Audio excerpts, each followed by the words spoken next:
भारतातलाच नव्हे तर जगातला सर्वात मोठा राजकीय पक्ष म्हणवला जाणारा भारतीय जनता पक्ष आणि या भारतीय जनता पक्षाचा मुंबई शहराचा अध्यक्ष अमित साटम हा माणूस वन फाईन मॉर्निंग उठतो आणि बोलू लागतो की मराठमोळ्या महाराष्ट्राची राजधानी असलेलं मुंबई नावाचं जे शहर आहे जर का एका विशिष्ट राजकीय घराण्याच्या वारसदारांच्या ताब्यात केलं तर या शहराचा महापौर हा एखादा खान होऊ शकेल.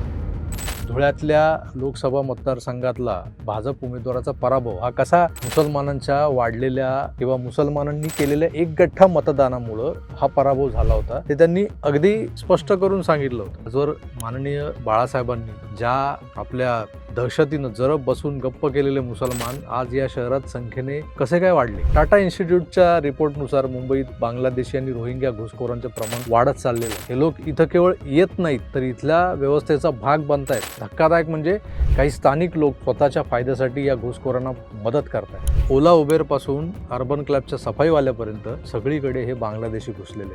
हे बांगलादेशी यांचे मतदार बनलेत. आता यांना निवडणुका जिंकून देणारी वोट बँक बनली. ही भाजपनं किंवा अमित साटम यांनी उठवलेली आवई नाहीये तर वास्तव आहे. पण आज एका त्रयस्थ आणि तटस्थ संशोधन संस्थेनं हा रिसर्च रिपोर्ट सादर केलाय. त्यात स्पष्ट दाखवलंय की मुंबई नुसती बकाल, असुरक्षित आणि हिरवी करून सोडलेली नाही या कांड्यांनी तर भविष्यात इथं बांगलादेश सारखा विध्वंस होऊ शकतो. घरं दुकानं फोडून ती लुटली जाऊ शकतात. तुम्ही मॉब लिंचिंगमध्ये मारले पेटवले जाऊ शकता. तुमची विजार उतरवून तुमचा धर्म तपासला जाऊ शकतो. घातक आहे भविष्य या मुंबईचं. तेव्हा त्या अमित साटम नावाच्या माणसाला काय वेड लागलेलं नाही की तो दिवसा ढवळ्या स्वच्छ सूर्यप्रकाशात आणि पूर्ण होशो हवासमध्ये कंठशोष करून सांगतोय की बाबांनो सांभाळा, रात्र वैराची आहे. या शहराचा महापौर खरंच एखादा खान होऊ शकतो.